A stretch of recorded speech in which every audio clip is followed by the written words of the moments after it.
Halo guys, welcome back to my YouTube channel. Hari ini saya akan merangkum alur cerita film Final Destination 4. Film ini memiliki benang merah cerita yang sama tentang firasat sebuah kecelakaan akan tetapi digagalkan oleh seseorang yang memiliki penglihatan atau indera keenam. Dimulai dari Nick bersama teman-temannya sedang asik menonton pertandingan balap mobil di sebuah sirkuit. Nick tiba-tiba mendapatkan serangkaian penglihatan tentang kecelakaan yang akan menimpa tempat mereka, yaitu di Tribun 180. Walaupun sempat ditentang karena dianggap gila dan tidak masuk akal, benar saja firasat Nick berubah menjadi nyata. Sebelum melanjutkan ke alur cerita, jangan lupa klik tombol subscribe untuk mendukung channel ini agar berkembang, dan jangan lupa nyalakan tombol lonceng notifikasinya agar kalian tidak ketinggalan video horor terupdate dari saya. Tanpa berlama-lama, langsung saja cekidot.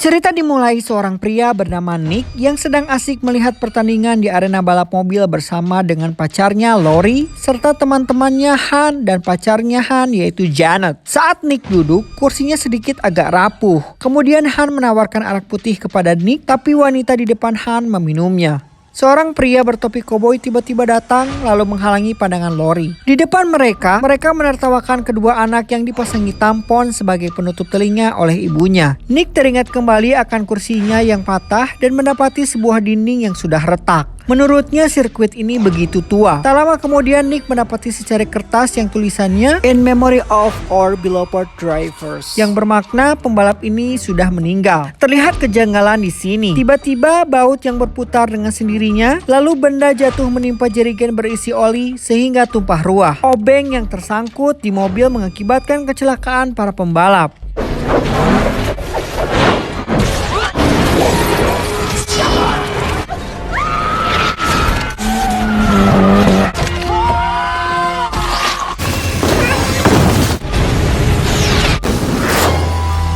Ternyata itu semua adalah penglihatan Nick. Ia pun tersentak mencubit Lori dengan kencang. Ia pun berkata kepada teman-temannya, seorang bertopi koboi akan duduk di depan mereka. Lalu sang ibu yang memasang tampon ke kedua anaknya dan laki-laki berteriak untuk duduk. Semuanya kembali terjadi berulang. Nick kembali menunjukkan sebuah mobil dan dia berkata mobil itu yang akan tabrakan. Dan segera mengajak teman-temannya keluar dari lokasi pertandingan. Kita harus keluar, kita akan mati.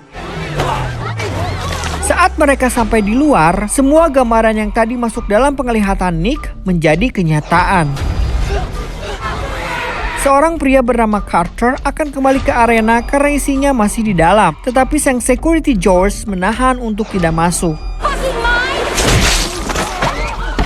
Malam harinya, Nick dan Lori datang ke sirkuit untuk memberi penghormatan kepada korban yang meninggal. Di sana mereka bertemu dengan orang-orang yang diselamatkan Nick, ibu dengan kedua anaknya, security George, dan beberapa lainnya. Carter yang mengancam karena waktu itu dihalangi George masuk ke dalam untuk menyelamatkan istrinya. Ia pun menjadi dendam.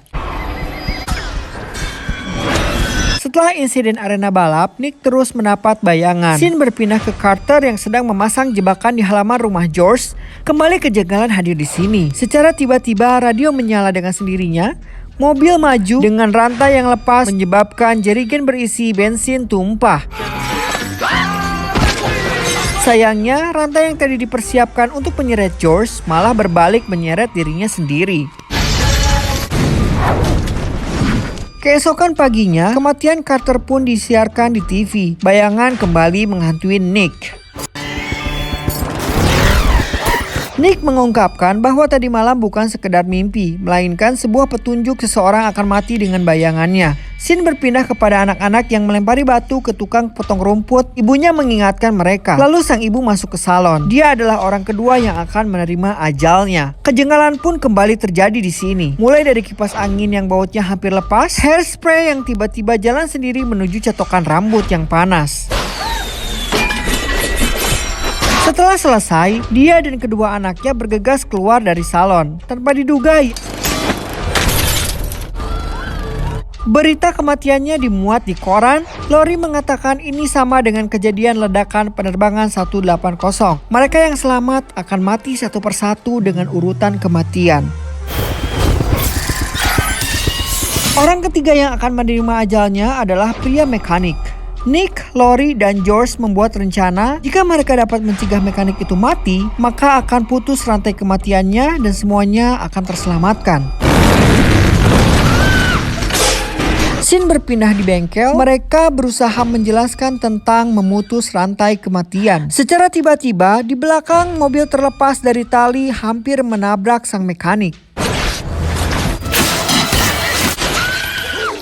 Bayangan berikutnya lebih parah. Nick melihat dua temannya, Han dan Janet, akan mati dalam kepungan air. Agar kematian itu tidak terjadi, mereka berpencar menjadi dua. Nick yang mencari Han, sedangkan Lori dan George mencari Janet. Scene berpindah kepada Han yang sedang ditembak pistol air oleh seorang anak. Han kesal mengambil pistol anak tersebut lalu membuangnya. Secara tidak sengaja pistol itu jatuh sehingga mengaktifkan drain pull ke tombol on. Dengan santainya, ia duduk dengan memainkan koin keberuntungannya. Tak sengaja, koin itu terlempar dan langsung masuk ke dalam kolam. Han berupaya mengambilnya kembali. Saat itulah ia tersedot mesin pompa air dengan posisi dubur di lubang kolam. Nick tiba di kolam renang. Ia mencoba mencari Han. Ia tidak tahu Han sedang meregang nyawa di dalam kolam renang itu. Di sisi lain, Janet yang masuk ke sebuah car wash machine. Sebelum masuk, Janet mendapati sunroof mobilnya tidak berfungsi dengan baik alias macet. Dia adalah orang kelima yang akan menerima ajalnya. Lewat telepon dari Lori memperingatkan Janet dia sedang berada dalam bahaya dan meminta untuk menjauhi air. Janet pun mulai panik. Kejanggalan terjadi di sini. Janet berusaha menginjak gas mobil tapi tidak berhasil. Secara tiba-tiba sunroof terbuka dengan sendiri. Pipa air yang ada di atas kepala Janet tiba-tiba putus dan langsung mengucurkan air yang sangat deras. Ternyata mobil Janet memiliki kedap udara sehingga air tidak bisa keluar dari celah pintu mobil. Untunglah dorongan mobil Lori berhasil menyelamatkan Janet yang kondisi sangat kritis. Malam harinya, Nick dan Lori bergegas ke rumah George, karena dialah selanjutnya yang akan mati. Sampai di kamar, mereka menggagalkan George yang gantung diri. George mengungkapkan bahwa dia sebelumnya melakukan percobaan bunuh diri, tapi tidak berhasil. Mereka pun menyimpulkan bahwa dengan berhasil menyelamatkan Janet, rantai kematian akhirnya terputus. Mereka pun senang dan merayakan kehidupan mereka yang baru. Keesokan harinya, tiba-tiba Nick kembali mendapatkan bayangan kematian. Dalam berita, pria bertopi koboi selamat dari kecelakaan. Dia dirawat di rumah sakit. Rantai kematian belum berakhir, ternyata urutannya salah. Setelah kematian Janet, selanjutnya si topi koboi, lalu George, kemudian Lori, kemudian Nick. Begitulah urutannya. Nick dan George pergi ke rumah sakit. Sayangnya mereka tidak bisa mencegahnya. Seorang perawat lupa mematikan air bathtub sehingga override dan menimpa si pria koboi. Nick berusaha menghubungi Lori dan Janet yang sedang pergi ke bioskop, tapi tidak ada satupun yang menjawab. Saat menuju mobil, scene berpindah kepada Lori dan Janet yang sedang di bioskop. Lori merasa sesuatu akan kembali terjadi dengan tanda-tanda yang sebelumnya ia alami. Nick kembali mendapatkan sesuatu bayangan. Kali ini ada bayangan Lori dan Janet dalam kondisi terancam maut. Nick bergegas dan berhasil masuk ke bioskop lalu mengajak Lori dan Janet untuk pergi, tapi Janet menghiraukannya.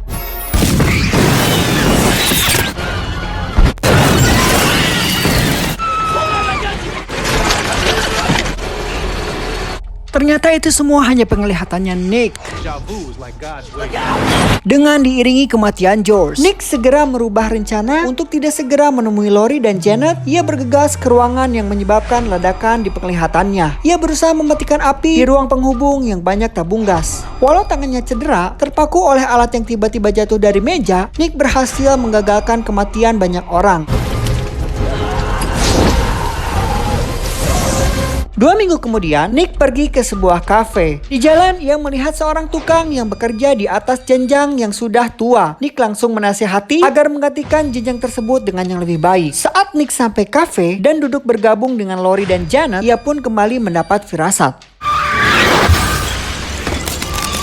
Dan film pun selesai. Anyway, terima kasih sudah menonton video yang saya suguhkan. Semoga kalian tetap terhibur dan selalu sehat ya. Masukan dan support dari kalian sangat berarti untuk saya agar channel ini bisa terus berkembang. Sekali lagi saya ucapkan terima kasih, terima kasih, terima kasih. Bagi kalian yang mau request video, langsung saja tulis di kolom komen. Untuk video selanjutnya, saya akan segera merangkum kembali film-film horor yang lebih seru tentunya. Request video beberapa sudah ada yang masuk, masih saya proses. Saya ingatkan kembali, jangan lupa videonya di-share ke teman-teman atau keluarga kalian. Siapa tahu mereka menjadi ikut terhibur dengan video yang saya suguhkan. Sampai ketemu di next video. See you next time and wassalam.